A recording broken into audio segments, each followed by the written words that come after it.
Hey everyone, today, we're diving into a deeply troubling issue that needs our attention. We're talking about modern slavery, but not in the way you might think. This is about Kenyan women trapped in Saudi Arabia, facing abuse, exploitation, and unimaginable hardship. Meet Begeni Maina Mwangi. She was promised a job as a beautician, but her reality was a nightmare. Forced into domestic servitude for 17 months without pay, Begeni's dreams turned into a daily struggle for survival. No wages, no freedom. She even tried seeking better opportunities in Dubai and Oman, but the cycle of exploitation followed her. Then there's Majuma Shaban Ali. Her ordeal began right at the Kenyan airport, with a contract that felt like a prison sentence. Majuma's escape was dramatic, disguised as taking out trash just to breathe free air. The Kenyan embassy offered no help, forcing her to work illegally. Majuma's story highlights the lack of support and the horrors of contract switching. Rashida's story is equally heartbreaking. She worked over 16 hours a day without rest, feeling like a donkey, stripped of her dignity and strength. The inhumane workload left her exhausted and broken, a stark reminder of the brutal conditions domestic workers endure. And then there's Judy. Her experience is the most harrowing, raped multiple times by her employer. Judy's story speaks volumes about the extreme vulnerability to sexual abuse faced by these women.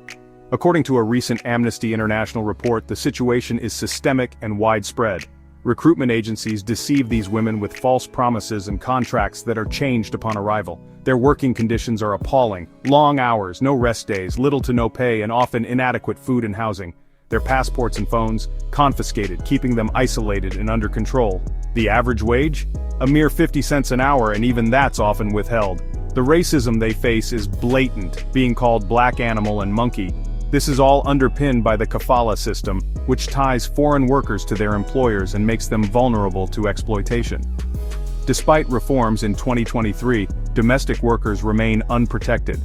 With around 4 million domestic workers in Saudi Arabia, including 150,000 Kenyans, the scale of this issue is staggering.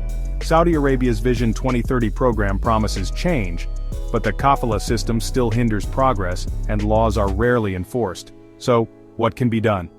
There are calls for the Kenyan government to regulate recruitment agencies and provide embassy support, and for the Saudi government to grant domestic workers equal labor protections, dismantle the kafala system, enforce existing laws, and prosecute abusive employers. In April 2025, over 100 Kenyans stranded in Myanmar and Thailand were repatriated, showing some action is being taken, but it's not enough. As Irungu Houghton, Amnesty Kenya's executive director, said, "This system is modern slavery. Let's amplify these voices, demand action, and stand in solidarity with these brave women exposing their suffering to the world." Thanks for watching, and please share this video to spread awareness. Stay tuned for more content on human rights.